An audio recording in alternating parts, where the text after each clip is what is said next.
I own 3 pieces of real estate, 2 of which are rent out on Airbnb. The third property is my house in Montreal where I live. Where this story took place was my rental property in Wakefield, Quebec. It's a comfy small home in the woods that's advertised as such. It's a 2-bedroom, but since it's a small house, it's geared more towards couples. Sometimes I'll have groups of 4 or more staying there. Those are the groups I usually worry about because they're the ones who could do damage.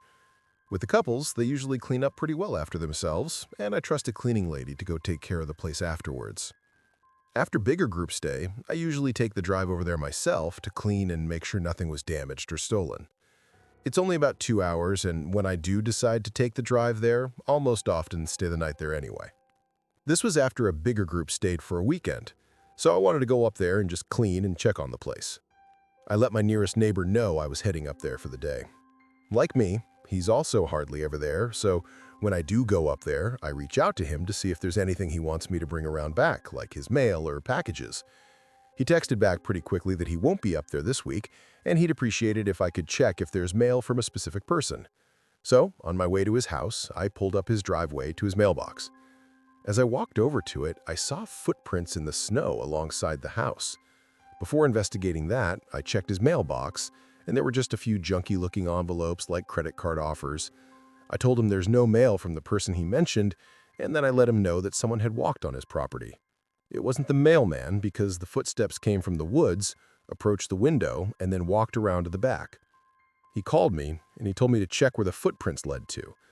I followed them all around the house, and then they seemed to just stop or overlap in the back of the house by the window air conditioning unit.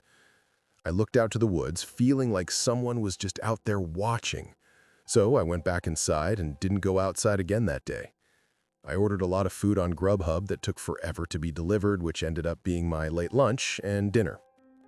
How I spent the rest of my day after cleaning and doing the laundry was just working remotely on my laptop. It was snowing again outside, and it was supposed to snow all night, meaning I definitely have some people looking to rent the next few days for the cozy factor. That's usually how it goes.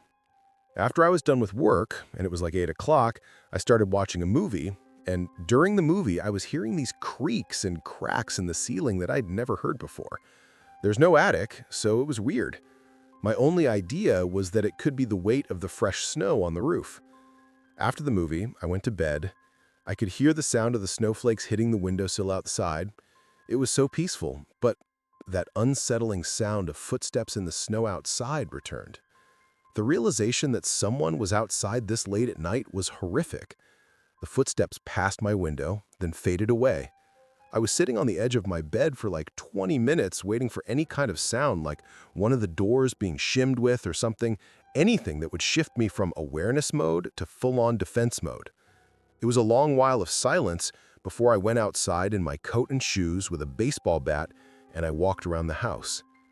There was once again another fresh trail of footprints, but this time, they started at the air conditioning unit and they walked away towards the woods.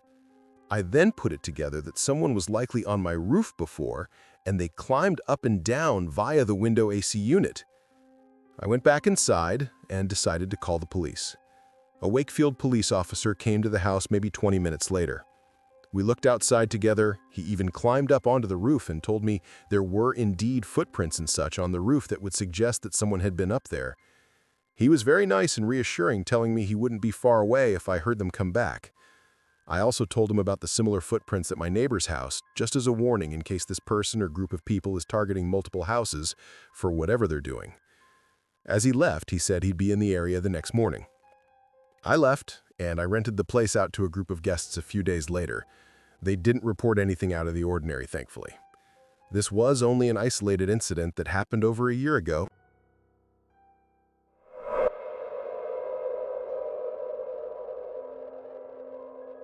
This is something that happened when I was, of course, home alone when I was a kid. I was in the 7th grade. My parents just recently started leaving me home alone. I would just play video games when they would be away. One night, my parents were out doing whatever, and I was alone playing video games. We had the video games in the basement so that my older brother and I could share it, and our dad didn't want the video games in the living room. The basement at my parents' house is pretty big, but also as little kids, it scared the crap out of my brother and I. Or when it was time to go upstairs, we'd flick the light and spring up the stairs as if demons were chasing us. At 12, I obviously wasn't as scared as I was as a little kid, but I would still look over my shoulder every once in a while when I was down there alone, especially if I was home alone.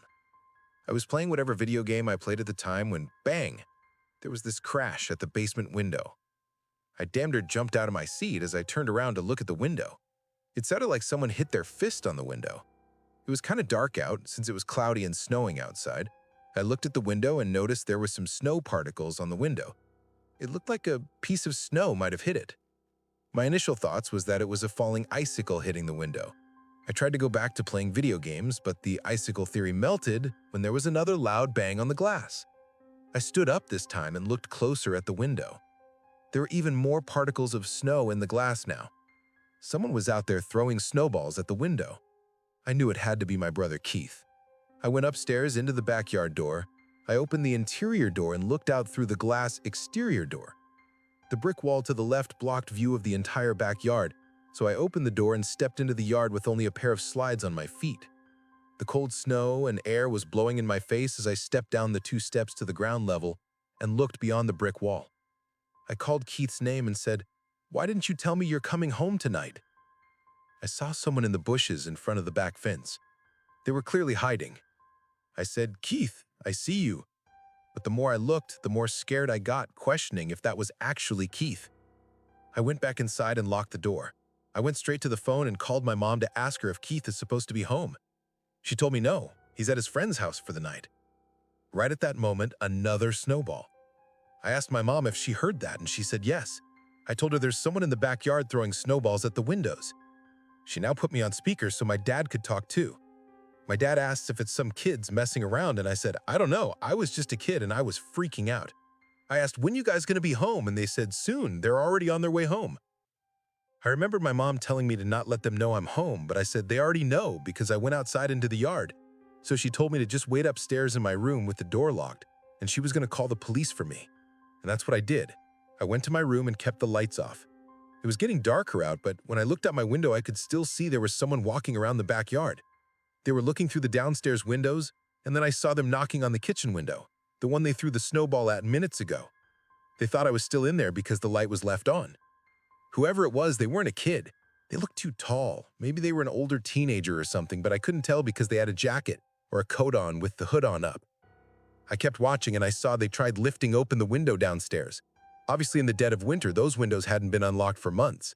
But one thing was for sure, they were trying to get into the house. He then started looking up at the upstairs windows, and that's when I ducked down. I didn't look out the window again. There was a crash at my bedroom window now. He must have seen me. He threw a few snowballs at the windows of my room, and then it just stopped. My mom called me back to make sure I'm okay and tell me that the police are on their way. It took a long time, probably because of the conditions, but the doorbell eventually rang, and so I went down to confirm it was the police before letting the police officer in. It was a lone female cop, probably in her 40s. She walked around the property with her flashlight as I stayed inside and watched through the windows.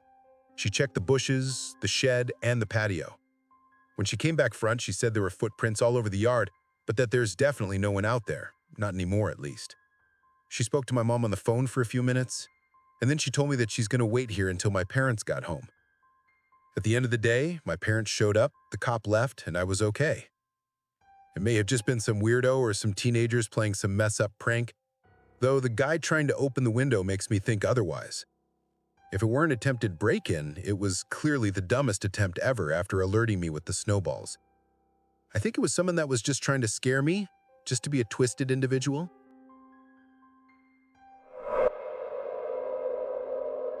Many years ago, I went with my girlfriend Trish, my friend John, and his girlfriend Katie to the Colorado Rockies in the dead of winter.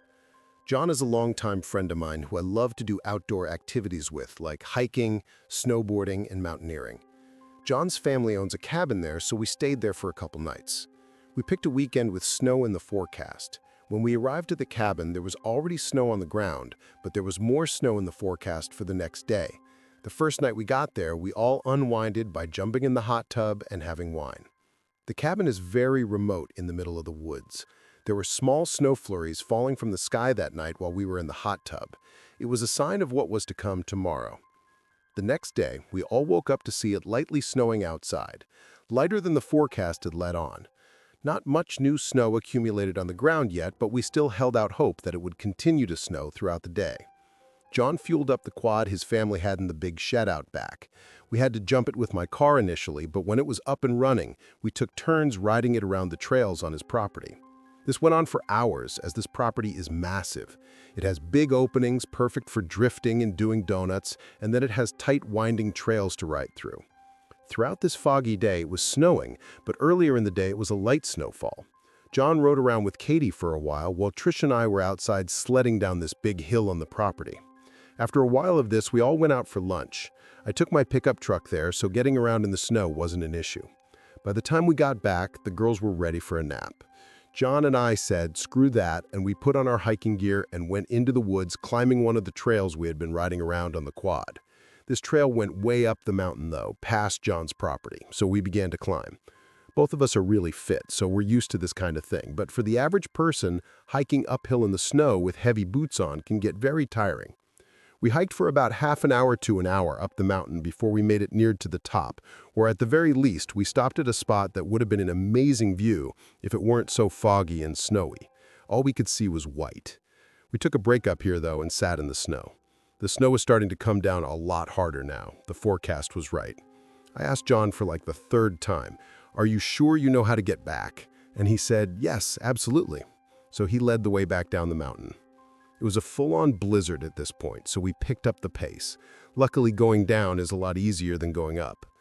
At some point, as we were descending, I heard this moaning, humming-type sound coming from behind us out of nowhere. I told John to stop and asked if he heard that. He said no. We stood still and waited. Then it happened again. There was this rumbling, moaning-type sound coming from not far behind us. It didn't sound like an animal. It sounded human. We both turned and started going quicker down the mountain after hearing it. I said, "What is that?" And he said he has no idea. I started to hear footsteps from behind us. I said to John to stop again, and then we stopped and listened. You know how it's dead silent during a snowfall? Well, that's why it was so easy to hear footsteps from behind us. It was so foggy and the forest was so thick, however, that it was near impossible to see whoever it could have been. John said that was definitely not the sound of an animal, and no animals would be following us, especially when we're making noise. I suddenly felt the vibrating in my coat pocket. I took out my phone and saw Trish was suddenly blowing up my phone. She must have been trying to reach me, but I didn't have service until now, and all her texts sent at once. As we continued to walk, I took off my gloves so I could answer what she was saying, but as I read her texts, I started to worry. She was asking if that's John and I outside of the cabin and that they're scared to go out there.